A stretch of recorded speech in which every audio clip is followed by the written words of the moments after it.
Good afternoon, everyone, and welcome to my discussion on why our kids should be back in school. We definitely have been given a big task this year with COVID-19. As parents, we are not only caretakers, but we are now teachers as well. So we now have to provide schooling for our kids, not only mentally, but physically at home. Most of the kids who have to suffer through these grueling days of homework are most of our school age children.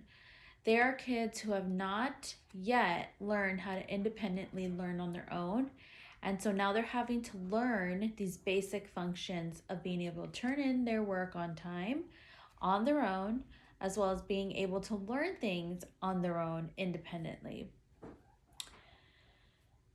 Families have been impacted all over the country, and it has made learning a lot more difficult. It has become so difficult that, according to an article published by MSN on January 27th, that there has been a spike in suicides in school-age children, and they have been rising since the shutdown orders.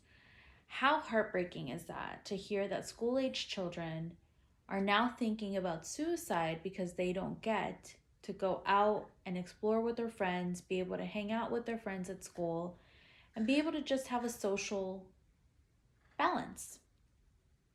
Not only have kids been shut out of learning, we found that some kids don't even have working internet at home or a working computer. This has made schools scramble to get kids the utilities that they need. This has also caused us to think about those kids who come to school every day where most of their meals are provided for by school. Most of these kids are kids who are on the free or reduced meal plan at their schools. This in part has made our schools have drive-up windows or drive-up areas where you come and they just literally place food into your trunks. Amazing as it is, it has definitely taken a toll on the families who have lost jobs and who are now having to stay home with their kids because of this. Most of the time, it's the women who are having to make these really tough decisions and stay home with their kids for them to be able to take care of the kids at home. Kids are not getting the education they need by being at home. After the vaccine is out, we should be able to send our kids back to school.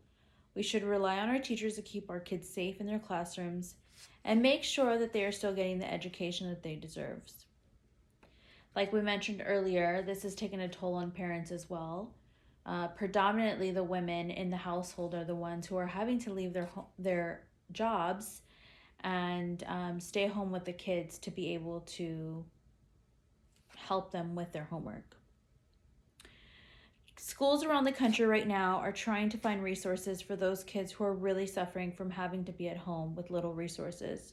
According to a Newsday article, educators say kids are not being able to socialize, and this will hurt them in the long run and lead to mental illness. There have been Zoom classes that have taught mental illness in the classrooms, or they just come in, some of the counselors come in and just say, "Hi, how are you guys?"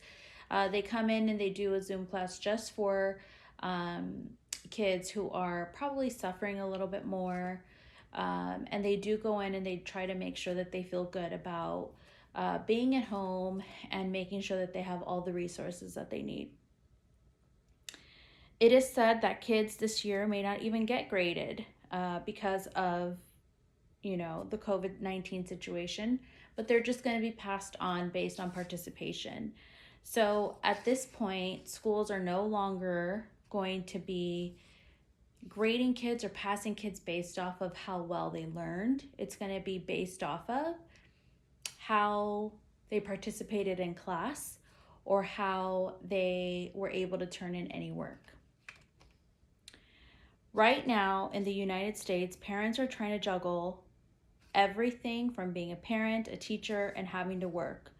If we do not get our kids back into our physical schools, it will leave a lasting impression on them and have consequences that we did not even know about and don't know about may happen.